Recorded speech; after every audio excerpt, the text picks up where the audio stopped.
thank you all for coming today. I'm so happy to see so many friends, neighbors, relatives here on this very special day. It is a bittersweet occasion. We're remembering the loss of a wonderful man, and yet we're celebrating his life and the incredible community of Artesian Lakes. They have all come together, and this morning you got shuttle golf cart rides in the making of this garden. You have all been so supportive during the past year and a half. Your love and support have carried my family and I through this time of mourning, and today I hope in a small way to let you know how much your love means to me. This beautiful community memorial garden has been made possible by the work of many people here at Artesian Lakes. It is truly a labor of love, and that love is evidenced everywhere in this garden. But no project this large could be done without a great leader, an organizer, and the person who cheerfully took on the task is my neighbor, Cindy Jackson. A master gardener, retired nurse, and super neighbor, I'd like for her to tell you the story of the Artesian Lakes Memorial Garden.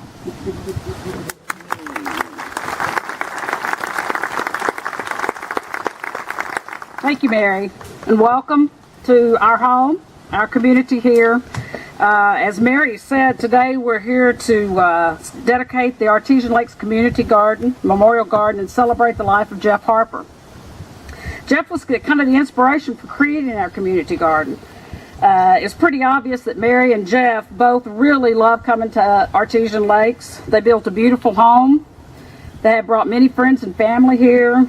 Jeff helped to establish and served on our newly formed homeowners association when we all started getting going as a community. They spent time socializing with us and even shared some of his ball jar collection with us, which we greatly appreciate. So we knew he liked coming here. We got to know them as friends and neighbors and really enjoyed the time we spent with them. We wanted to remember Jeff in a meaningful way with something symbolic, like a tree. But as you can see, we have quite a few trees around here. So we wanted to find a special place for the tree. We thought Mary's yard, but then thought, well, maybe she doesn't want us tramping through her yard if we wanted to go sit and think about Jeff and reflect. So we decided to do a community garden. As we're getting older, we know we'll have more occasions to do things like this and to celebrate births and lives and people we want to remember who are gone. So we thought, yeah, we need a community garden. We're becoming a community. We wanted to be able to sit quietly, reflect in the nature by the water somewhere. So a group was formed, and we rode around for many hours and ended up selecting this site. Oh, can everybody hear me? I'm sorry. You can hold it. That's okay. I think this location actually exemplifies Jeff's nature. He was highly intelligent, educated, and an unpretentious and gentle soul. So we kind of wanted to reflect that in an area that we chose. And it all started with a tree. Where would we put the tree? We wanted it by the water. We wanted a quiet and meditative spot. We wanted to sit and reflect, so we decided we wanted to build a deck. And we decided, how do we do this? But we decided we wanted to do the work ourselves as a community. We didn't want to hire it out. And a year later, after 25 members of the community, with the help of a group of 12 teenage boys from a local church that one of our community members here brought for the day and organized to work, the help of a local building contractor who helped us get materials, dug holes, loaned us equipment, community monetary donations, and a wedding arbor. We have this beautiful garden. I'll say a little bit about the wedding arbor behind you. We had one of our community members had kids that got married here a month or so ago, and the father of the groom built that arbor and then dedicated it to the garden and had it moved in time for the ceremony. So we're already building some memories here that we really cherish. We had 4 community work days that were very productive and rewarding, and we had a lot of fun doing it. We're really proud that we decided to do this ourselves instead of hiring it out, because that's what we could have done, but I think it forms more of a sense of community, which was what we were striving for. So we have the Artesian Lakes Community Memorial Garden. Then we wanted to do something really symbolic to honor Jeff. And there's a biblical story that talks about the great flood. After 40 days of rain, Noah released a dove, and the dove returned with a branch of the olive tree, which symbolizes continuing life. This tree is one of the oldest, longest living, most modest symbolic plants in history. So that's what we chose. And then a stone that'll last forever to commemorate Jeff's memory. So we just want to invite you to come back while you're here. Enjoy our garden, enjoy our community, and if you can see yourself joining us one day, come and join us permanently. Thank you all, and welcome to the community garden. Thank you, Cindy. That was a great story. I didn't know some of those details, so I'm really glad to hear that. The olive tree, for those who haven't noticed it, is right here in the corner. And it has olives on it. And it does have olives on it. And at the bottom of the tree is a beautiful rock which is engraved in memory of Jeff Harper. And that just, I'm not going to cry. It's very special. Some of you were not able to come to the memorial service a year ago, and I thought it would be nice just to remember Jeff. And I wrote the eulogy for the service a year ago and thought, you know, I'm going to read it again, just as a reminder of who he was. He was my rock. He was my first and only love. I could depend on him to always be there for me, to love and encourage me every step of our lives together. From tutoring me in high school freshman algebra, sophomore geometry, and junior chemistry, to discussing deep spiritual issues in our church seekers group, his love and patience shone through every word. Although I do admit that sometimes the patience ebbed when my brain stubbornly refused to understand just why I had to solve a geometry problem. I don't care, it's already been proved, that's fine. Jeff was a brilliant man. I'll miss his ability to do complex math in his head. He could calculate the better deal, multiply big numbers, or translate Fahrenheit into centigrade faster than I could do it on a calculator. He loved facts. He stored an amazing amount of trivia, pulling out the answer to a wide variety of questions. Trivial Pursuit quickly lost its appeal to me. I could never win against him. If he wasn't sure or didn't know the answer, he was very good at bluffing. He made it sound plausible and spoke with great authority. But eventually I developed a pretty good BS meter and enjoyed challenging him. He defended his position till I proved him wrong by using Google or the Scrabble dictionary. Unfortunately for me, my successful challenges were few and far between. Yet he rarely held his correctness over me, never boasting about his intelligence. Jeff loved science, majoring in molecular biology at Brown and then earning his PhD in pharmacology at the University of Virginia. Most people don't know what a pharmacologist is. One time someone asked if he was a farmer. Often they thought he was a pharmacist. Instead of dispensing drugs, he did basic research on drugs, on how the cells work. In particular, he was interested in one of our cell's key regulators, cyclic AMP. He didn't particularly like small talk. Chatting at parties or social occasions wasn't easy for him, yet he had the great ability to greet newcomers to our church and make them feel welcome.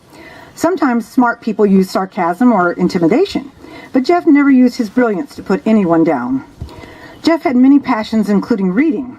He loved science fiction and mysteries and was a member of the Morningside Place Book Club, which I founded several years ago. He was an active participant in that group, cheerfully reading the fiction titles that the women suggested, but really digging into the nonfiction that the men tended to want to read. Our Wednesday night Seekers group reads very intellectually challenging books on spirituality and theology. In our discussions, he never failed to amaze me with the depth of his knowledge. He was in his element when discussing complex ideas. When Jeff bought a ceramic engineering and testing company, he taught himself ceramic engineering. He read textbooks and learned from his employees. I'm still amazed at his capacity to read, understand, and use the knowledge. I could read those books all day and not have a clue about how to test cement for oil refineries. Jeff has always loved computers. From his high school summers at Culver Academy summer camp, he learned programming. We still have our first VIC-20 home computer, lots of old computer manuals, and dozens of floppy disks. Did I mention that he hated to throw stuff away? It might be useful someday. He taught himself complex programming and used those skills to land a job with a Skeesis development group. The company provides software to manage community-managed health centers and private practices, psychiatric practices. He often traveled around the country installing the software and customizing it to meet the customer's needs. Jeff was fortunate that although Askesis is based in Pittsburgh, he worked at home. More recently, less travel was required since he could teach over the internet. I loved having him at home. We could eat all our meals together, and knowing that he was in his office, listening to his favorite female country singers was comforting. It was also handy when I had a computer malfunction. My IT guy was always willing to take a break and solve my frustrating problem. Jeff was a modest guy. He never bragged about himself or his heritage. Many of you know that he was passionate about collecting ball canning jars. At his passing, Jeff possessed over 2,400 different ball fruit jars, 100 different ball soda jars, and numerous other go-withs, such as lid boxes, paper items, and anything related to the company. He was active in the Fruit Jar Club, both attending jar shows and participating in online discussions. He was an expert on the Ball Brothers Corporation and widely acknowledged to have the most complete ball jar collection in the world. Years ago, I suggested that he look at a couple of ball jars after I noticed that while they looked the same, there were differences. Besides, they were made in Muncie, Indiana, our hometown. Even more importantly, the company was founded by 5 brothers, including Frank C. Ball, his great-grandfather. I'm sure that Frank C. would be astonished at and proud of his great-grandson's collection. I'm just sorry that Jeff didn't live long enough to put his vast knowledge on paper. Although he had a wide variety of interests, nothing was more important to him than his family. The best gifts he's ever given me are our 2 incredible children, Katie and Andrew. From the day they were born, he was actively involved in raising them. He never complained about changing a messy diaper or giving a bath. Jeff spent hours helping with science fair projects and math homework. He patiently waited while an adolescent Andrew shopped for a guitar, playing many before finally deciding on the perfect one. He went to gymnastic meets and school shows, encouraging both children to follow their passions. The amount of love he gave was repaid when both Katie and Andrew gave such tender and loving care during his last days. Katie took on the important responsibility for making sure he got his medicines, frequently asking, "Daddy, are you in pain? Do you need some morphine?" Andrew filled many glasses with juice and helped wherever needed. Both kids did everything possible to keep him comfortable. Jeff died to a chorus of "I love you" from all 3 of us. I can't think of a finer way to leave this world.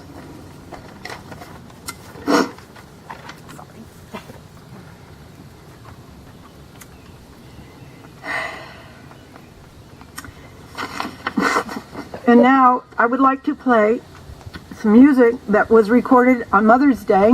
Oh, can you hear me? I would like to play some music that was recorded on Mother's Day this year. It is a piece for handbells, cello, and oboe, that I commissioned, and it was composed by our very own Maggie Tucker. If you will just wave your hand, Maggie, so people know. Maggie is a renowned handbell composer and musician, and she has made a beautiful piece which we played on Mother's Day. And while we are listening to that, Katie and Andrew and I are going to scatter a few of his ashes in the water because he loved this place in the water so much. So Andrew, can you start it?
I forgot to mention the title of the song is Comfort Ye, and it does comfort me.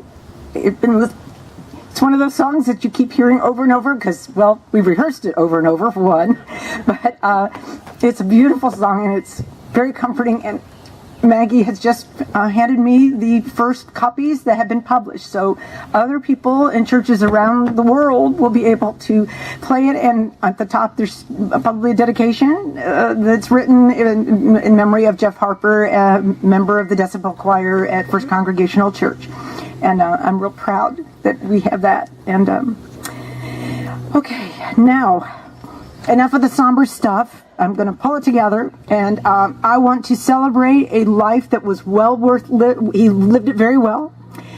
We have fabulous food back at the house, and we do have lots of golf carts that are happy to shuttle you back to the house, which is right down that main road, and you will see lots of tables set up. Inside the house is where we're serving. So there's no hurry because there's lots of food, and you'll be able to, just line up or whatever, chit chat. There's drinks outside as well as stuff inside, and just enjoy the beautiful area and have fun, because that's what Jeff would want to do. I know he's here with us now, and he would want to party. So let's have a good time, and thank you guys for coming.